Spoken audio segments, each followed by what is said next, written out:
Who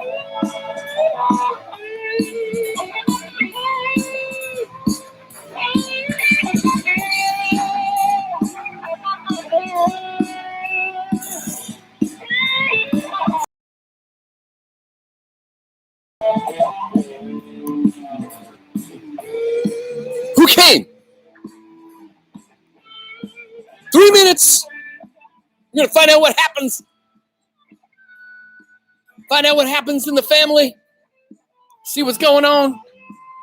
Oh, Jay Patel, you are present accounted for. Awesome. Hi, Jay Patel. Do you get to put your name in, Awesome Jay Patel, all the time? I love how you pat yourself on the back for that. We got 4. We got at least 3 other people out there. Come, represent. Who are you? Who are you? That is not J, J, and J. Don't tell me you're watching it 3 different versions. That's silly. Silly. Dr. Mello says to say hello, Jay Patel, and anybody else from Gwyn Oaks. He says he's going to be watching today. Woo woo! He thinks maybe I might have another little cry session, and that's all right. And now there's only 2.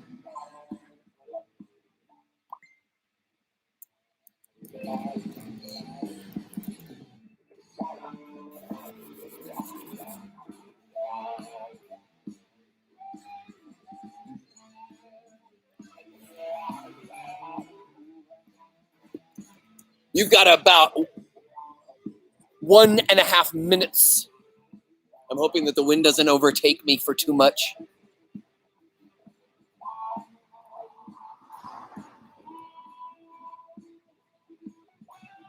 I want to say good afternoon. Oh, hey, JP, welcome, brother. Good to see you today. Thank you for your strength and your support earlier today about my feelings. Oh, this is going to be a good one today. Get yourselves ready to go. We have got a powerful, powerful few pages coming this way.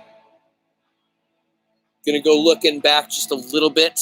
We've got left and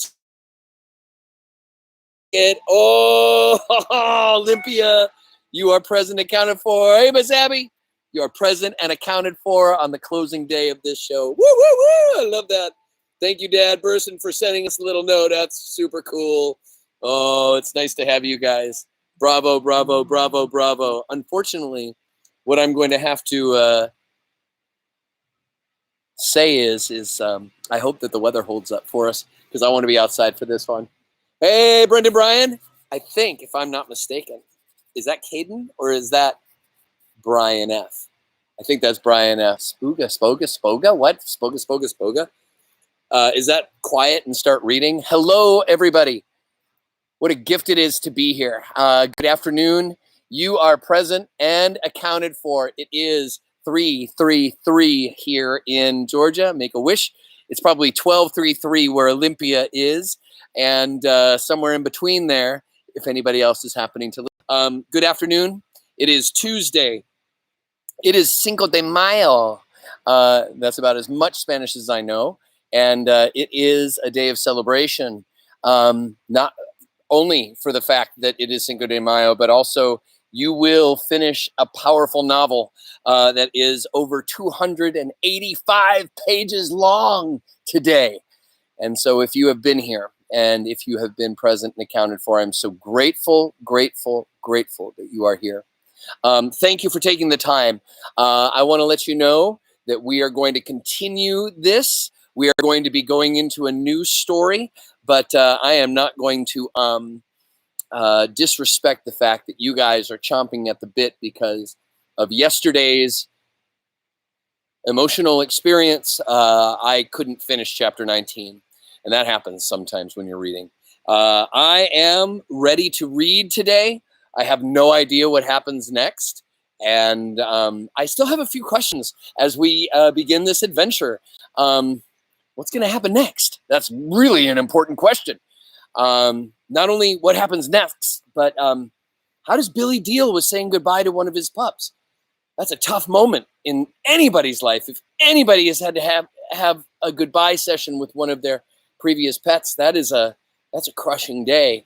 I think that that's one of the things that happened to me yesterday when I was reading. I was just crushed. I was thinking all about so many of the animals that have been in my life, and friends who have lost friends, and things like that. So that really does overwhelm it. And that's one of the beautiful gifts about reading, is that sometimes we don't know what that feels like. And you get to catch a glimpse of it when you read a book that you connect to in your heart, and that you choose to have a surrendered experience with.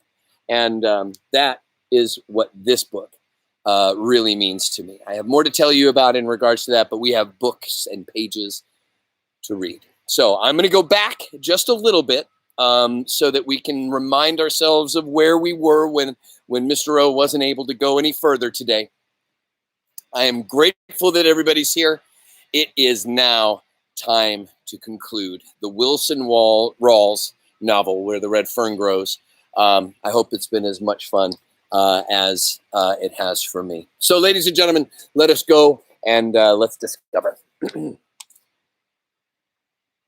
I'm going to start with Papa offering to help Billy, after a good breakfast, dig the grave for old Dan.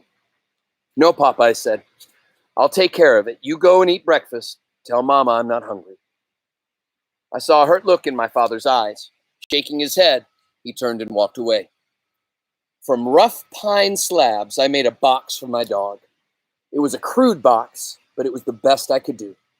With strips of burlap and corn shucks, I padded the inside. Upon the hillside, at the foot of a beautiful red oak tree, I dug his grave. There, where the wild mountain flowers would grow in the spring, I laid old Dan away. I had a purpose in burying my dog up there on the hillside. It was a beautiful spot. From there, one could see the country for miles, the long, white, crooked line of the river, the tall, thick timber of the bottoms, the sycamore, birch, and box elder. I thought perhaps that on moonlit nights, old Dan would be able to hear the deep voices of the hounds as they rolled out of the river bottoms on the frosty air. After the last shovel of dirt was patted in place, I sat down and let my mind drift back through the years. Listen to this and see how many of these that you remember. I thought of the old KC baking powder can, and the first time I saw my pups in the little box at the depot. I thought of the $50, the nickels and dimes, and the fishermen and the blackberry patches. I looked at his grave, and with tears in my eyes, I voiced these words: "You were worth it, old friend, and 1,000 times over." It can't pause today. You hearing me? I've had a few little blips. Did you hear what I just said? I'm going to do something with you. Come along with me. I refuse to allow this to be messed up. So hold on a second. You're going to have to be patient. Go get yourself a glass of water or something.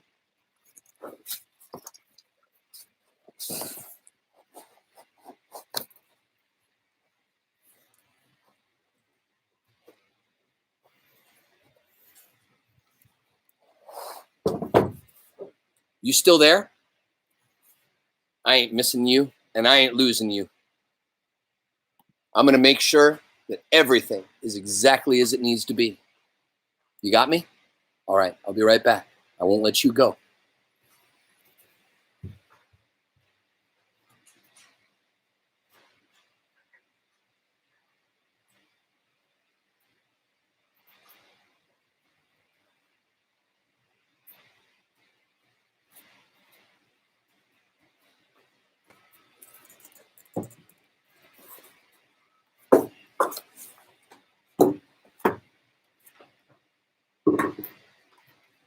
You still there? You still there? Hello? Hello, hello, hello, hello. Hold on 1 second.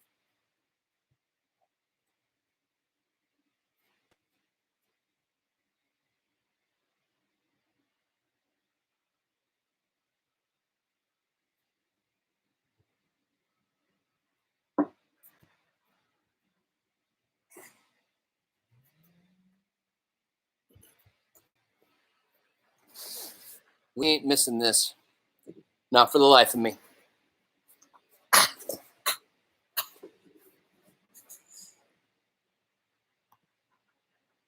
You guys all there? Give me a thumbs up. Everybody give me a thumbs up. Look into that mirror. It gives me a thumbs up. Okay. It looks smooth. I would never let the end of a book get slopped. If anybody's interrupted, stop. Quiet. I'm finishing a book. Jeez. Quiet, man. Hey, I'm finishing a book. Oh, yeah. Also, he's got to come along. BT Dub. He's going to have a friend with him on the next trip. No kidding. He's got a little buddy of mine. He's got a little buddy. And he invited him along to the next book. Okay, so I'm going to start that. Not over. Whew. Okay, thanks, Jay Patel. Thanks, Mags.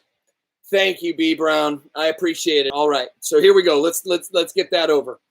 So I think I remembered that he was sitting down and having a little bit of a memory with old Dan. Let's get back to it. After the last shovel of dirt was patted in place, I sat down and let my mind drift back through the years. I thought of the old KC baking powder can and the first time I saw my pups in the box at the depot.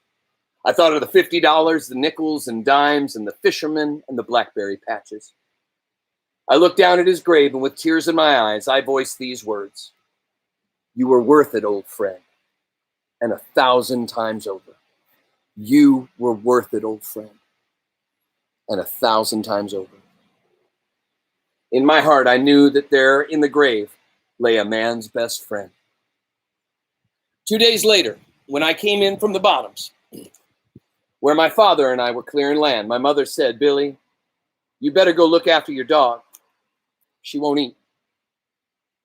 I started looking for her. I went to the barn, the corn crib, and looked under the porch. I called her name. It was no use. I rounded up my sisters and asked if they had seen little Ann. The youngest one said that she had seen her go down into the garden. I went there, calling her name. She wouldn't answer my call. I was about to give up, and then I saw her. She had wiggled her way back under a thorny limb of blackberry bushes in the corner of the garden. I talked to her and tried to coax her out. She wouldn't budge. I got down on my knees and crawled back to her.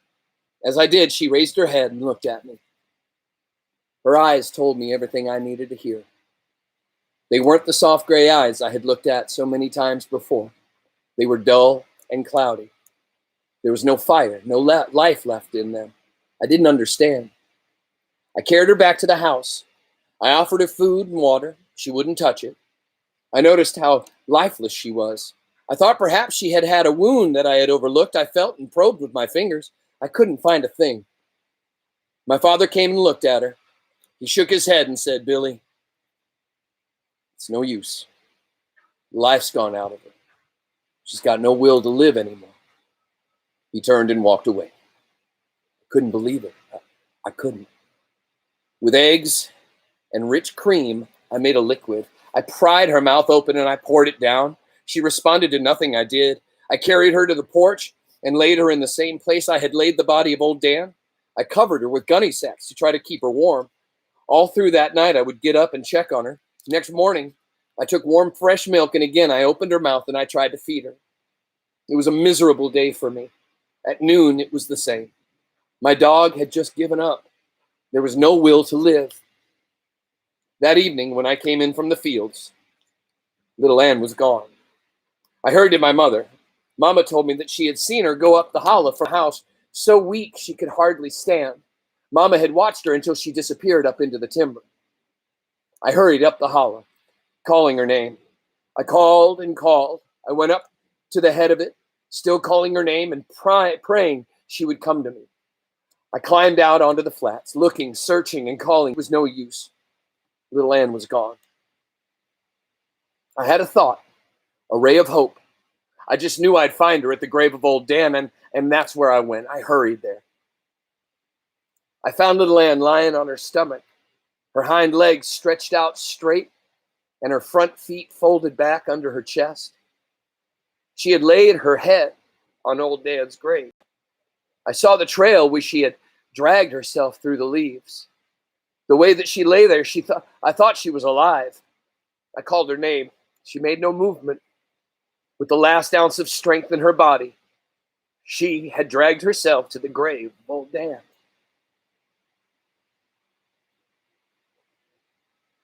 Kneeling down by her side, I reached out and touched her.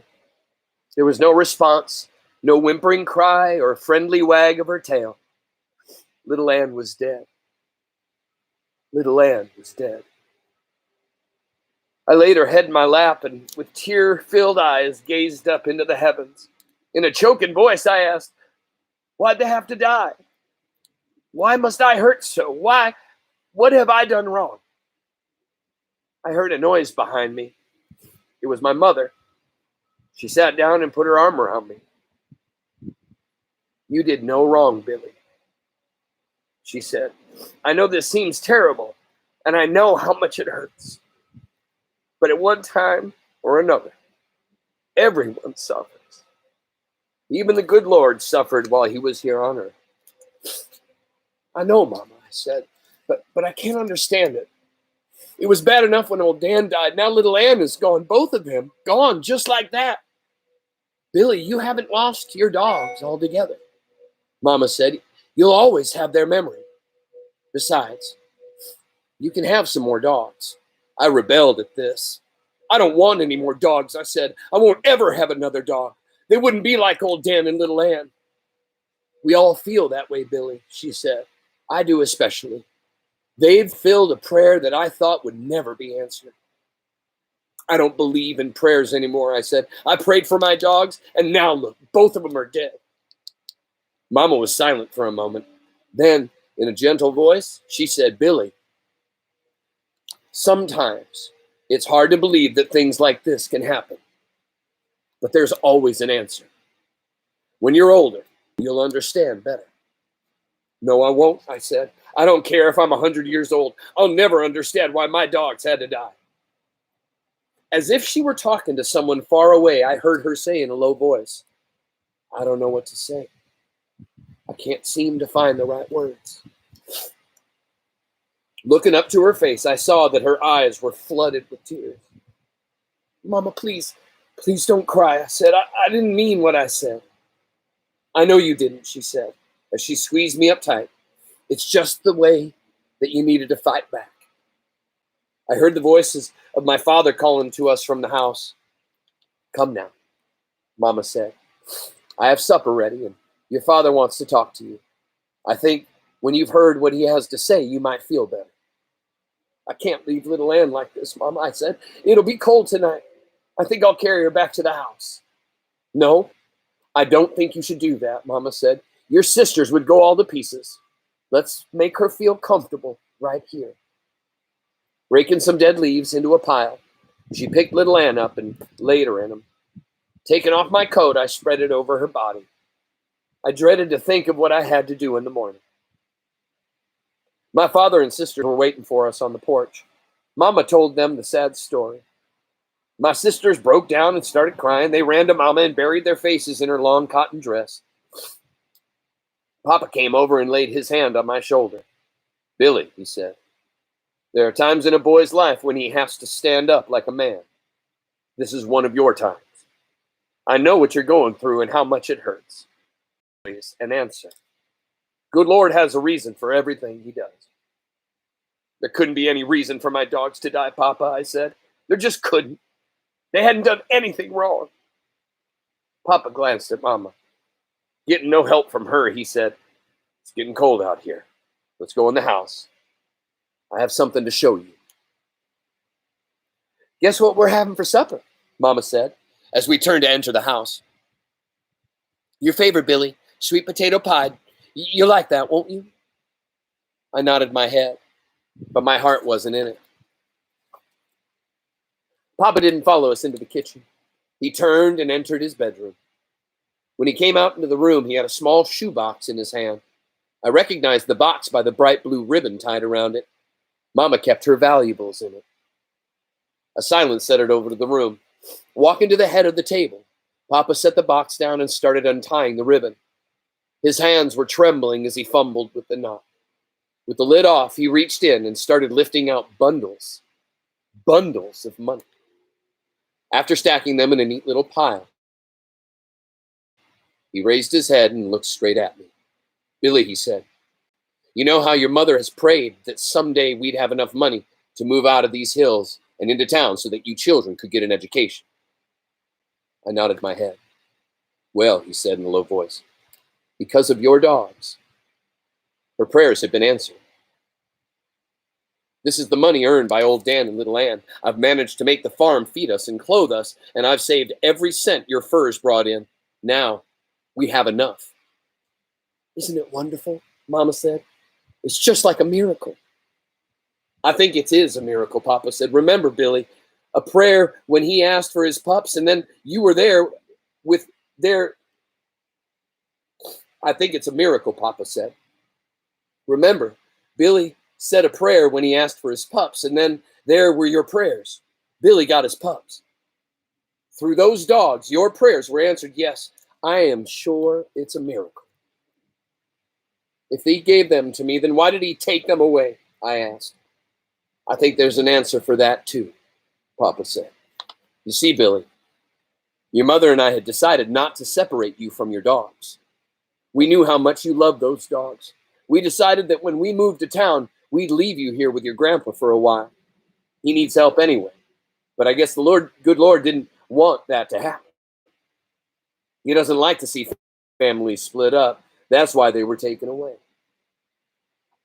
I knew my father was a firm believer in faith. To him, everything that happened was the will of God, and in his Bible, he could always find the answers. Papa could see that his talk had had very little effect on me.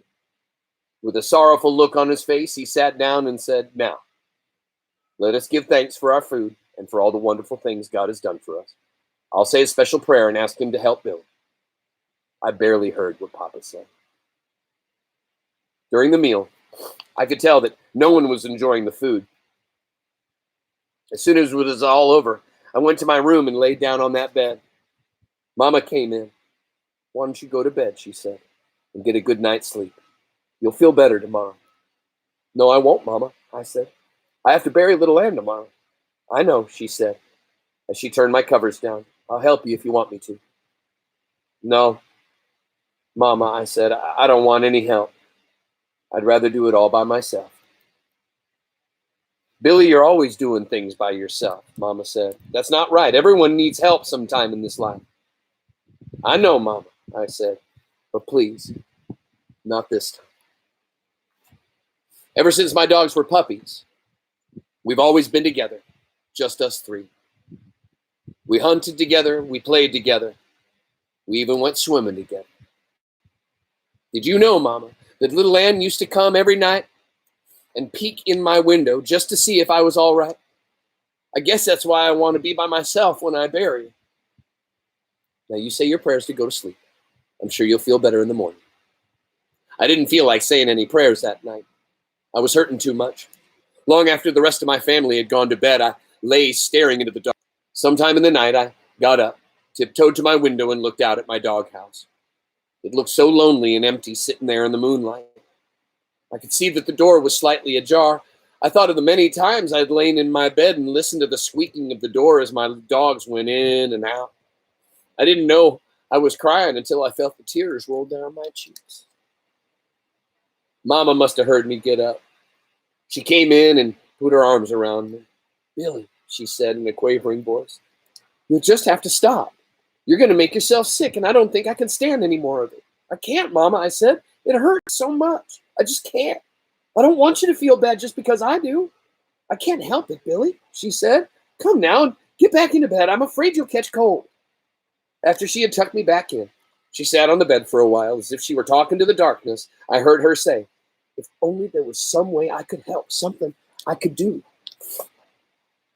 "No one can help, Mama," I said. "No one can bring back my dogs." "I know," she said, as she got up to leave the room. "There must be something. There just has to be." After Mama had left the room, I buried my face in my pillow and I cried myself to sleep. The next morning, I made another box. It was smaller than the first one. Each nail I drove into the rough pine boards caused the knot in my throat to get bigger and bigger. My sisters came to help. They stood it for a while, then with tears streaming, they ran for the house. I buried little Ann by the side of old Dan. I knew that was where she wanted to be. I also buried a part of my life along with my dog. Remembering a sandstone ledge I had seen while prowling the woods, I went there. I picked out a nice stone and carried it back to the grave. Then, with painstaking care, I carved their names deep into its red surface. Sandstone is kind of a soft rock, and so you can carve into it. So he's got this piece of sandstone rock that's red, and it's got old Dan and little Ann there. As I stood looking at the two graves, I tried hard to understand some of the things my father was telling me, but I couldn't. I was still hurting and still had that empty feeling inside. I went to Mama and had a talk with her. Mama, I asked, you think God made a heaven for dogs? For the good ones? Yeah, she said. I'm sure he did. Do you think he made a place for dogs to go hunting? You know, just like we have here on our place? With mountains and sycamore trees, rivers and cornfields and old rail fences. Do you think he did that?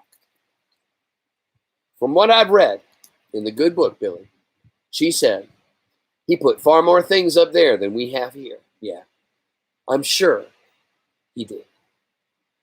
I was thinking this over when Mama came up to me and started tucking my shirt in. You feel better now? She asked. Still hurts, Mama, I said, as I buried my face in her dress, but I do feel a little better. I'm glad, she said, as she patted my head. I don't like to see my little boy hurt like this. Chapter 20. The following spring, we left those Ozark Mountains. The day we moved, I thought everyone would be sad, but it was just the opposite.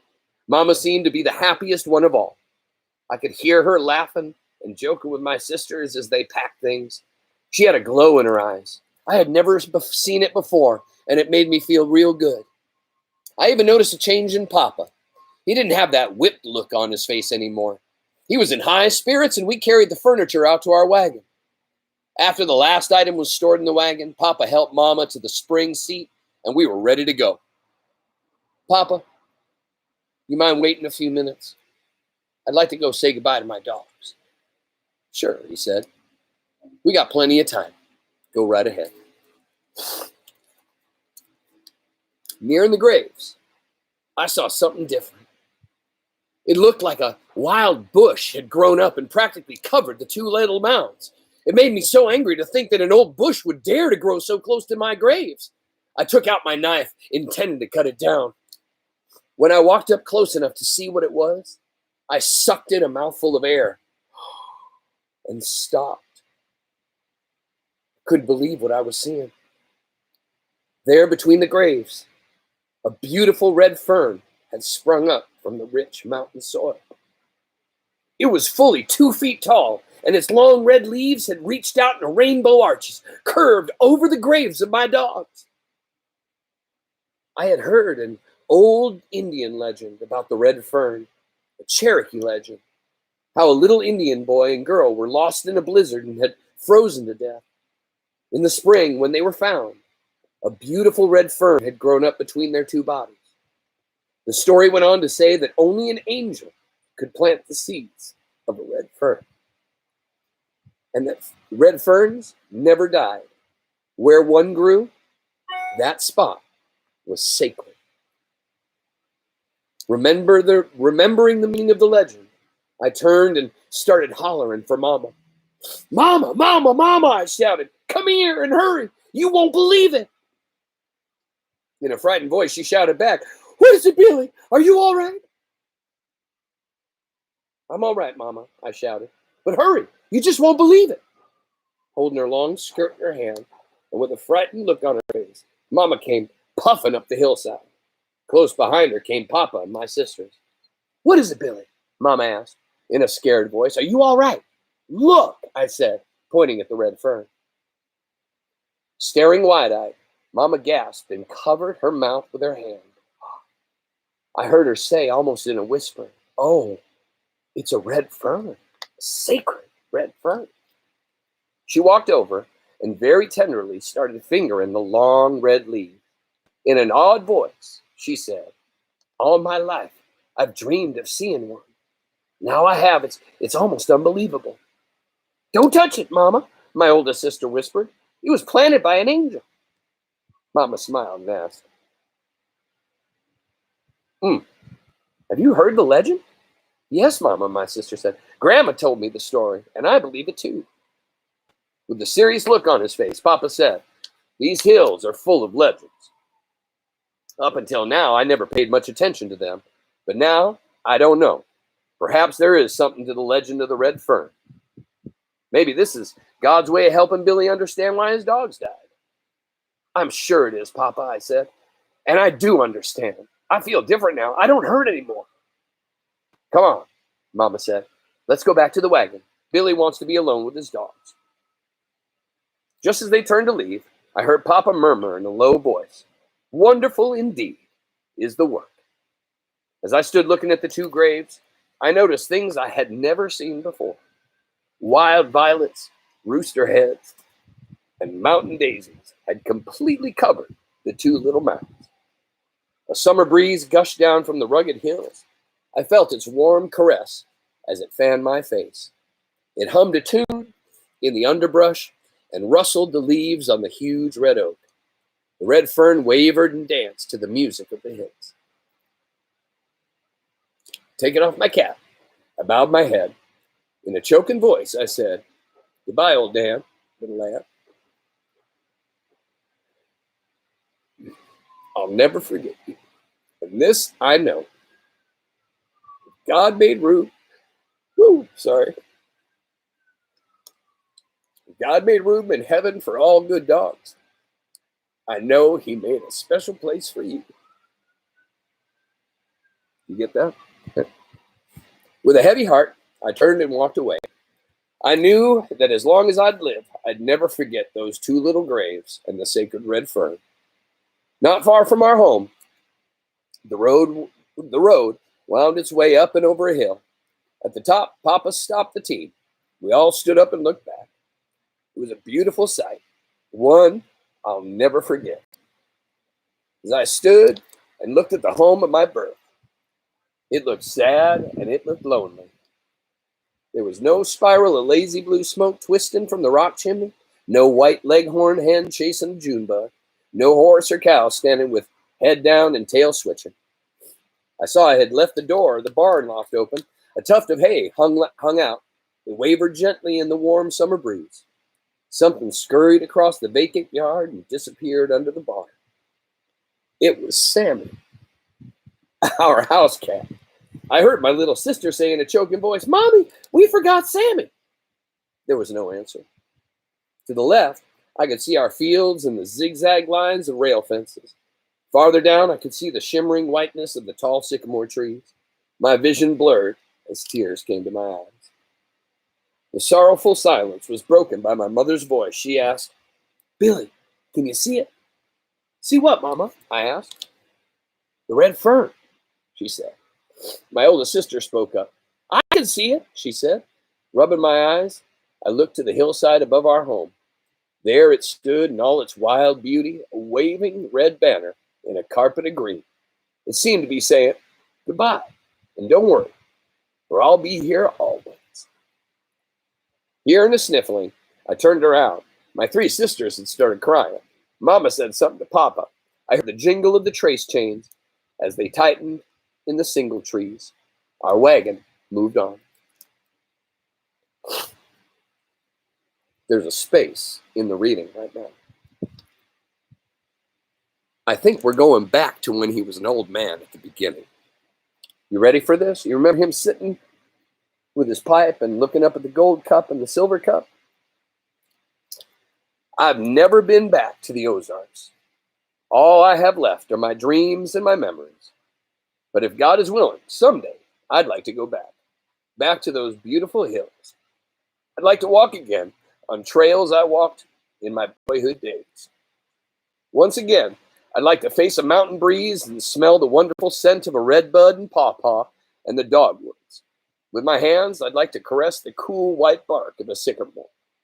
I'd like to take a walk far back in the flinty hills and search for a souvenir.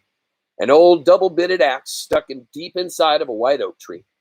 I know the handle is long since rotted away with time. Perhaps the rusty frame of a coal oil lantern still hangs there on the blade. I'd like to see the old home place, the barn and the rail fences. I'd like to pause under the beautiful red oaks where my sisters and I played in our childhood. I'd like to walk up the hillside to the graves of my dogs. I'm sure the red fern has grown and is completely covering those two little mounds. I know it's still there, hiding its secret beneath those long red leaves. But it wouldn't be hidden from me, for part of my life is buried there too. Yeah, I know it's still there, for in my heart, I believe in the legend of the sacred red fern.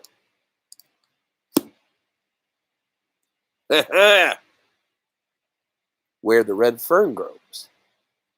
Get it? Woo! Whew, that was a tough ending, wasn't it? That was good. Good books, good stories, teary eyes. Whew, sweating.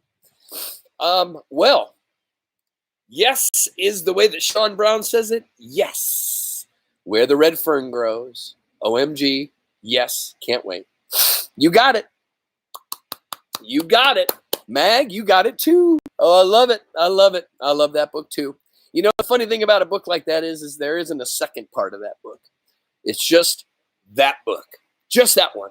Now, what I want to share to you is that I will tell you that there are a few different versions of that movie out there, but anybody who's ever met me before knows that I say very clearly, never judge a book by its movie, because movies will never do what that imagination did for you while we read. So, we finished a new book. You can put that up on your shelf, and you can put it up there and say, read it. I've already read it. I'm done. Congratulations. Congratulations. You finished 280 pages, 282 pages. Congratulations. You can put that on your list. Now, what I'm going to tell you is that there is a vote that needs to be had. You're going to probably have to go back to chapter 17, 18, 19, or today. But you're going to have to do that between now and tomorrow, because what you're going to need to do is you're going to need to vote for our next one. What I realize is that tomorrow we start a brand new book. Totally different characters. Totally different story. One has a main character of a China rabbit. I'll explain that if you get that one. One of them has a mouse with very large ears. One of them has a young lady who comes from a very, very, very sad and very poor place, but has a dream about finding a very special place where the mountain meets the moon. And last and not least, a kid who is stuck in a very small town and doesn't feel like there's a whole lot of specialness going on. But yet he does figure it out. And I will tell you, each one of these books is a favorite of mine. One of them is going to begin tomorrow at 3:30. Come back and be with us. So until we come back together, all I got to say is again, go hug somebody. Go tell somebody a great story about the legend of the red fern. Don't give away the ending, because maybe somebody chooses to read it after you. But more than that, I love you. Always love you. And thank you so much for our first finished book. Woo woo! All the way through from beginning to end. Night Divided we did, but we started out at chapter 19. Starting tomorrow, we're starting a brand new book. I'm excited. I love you. Now, have a great day. Most importantly, get outside and play, because life is beautiful. Love you. Now get out of here.